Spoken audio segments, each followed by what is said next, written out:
Good morning. A number of years ago, back in the 1960s, someone recorded a song titled, "He Ain't Heavy, He's My Brother."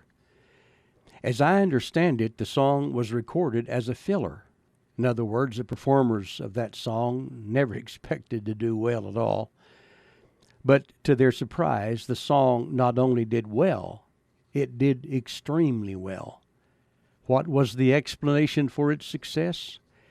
One of the explanations of the origin of the name of this song came from a well-known Vietnam War photo. The picture showed an American soldier carrying an injured Vietnamese man on his shoulders. A journalist asked the soldier if he'd been carrying the man very far, and the soldier's explanation was one for the books.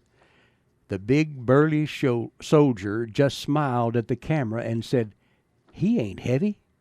He's my brother." Now, I love that story because it gives us an idea of the dedication of the men in uniform who went halfway around the globe for freedom's sake.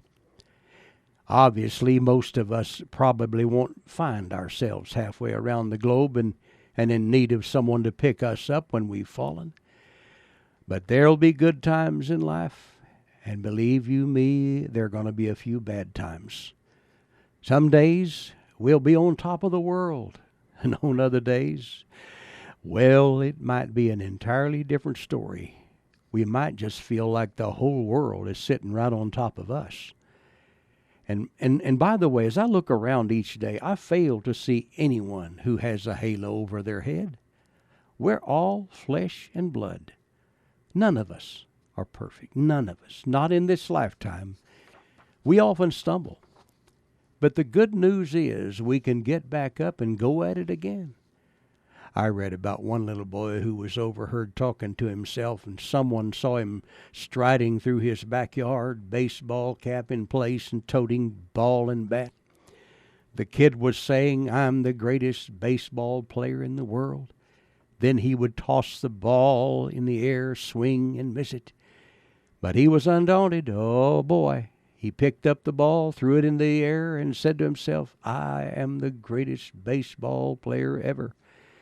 Swung at the ball again, and again he missed it. He paused a moment to examine the bat and the ball carefully. Something's wrong here.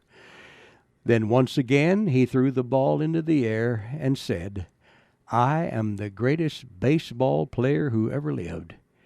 He swung the bat hard and again missed the ball, but he didn't let that get him down. He simply exclaimed, "Wow, what a pitcher." I'm Larry Hatfield. Just keep on swinging.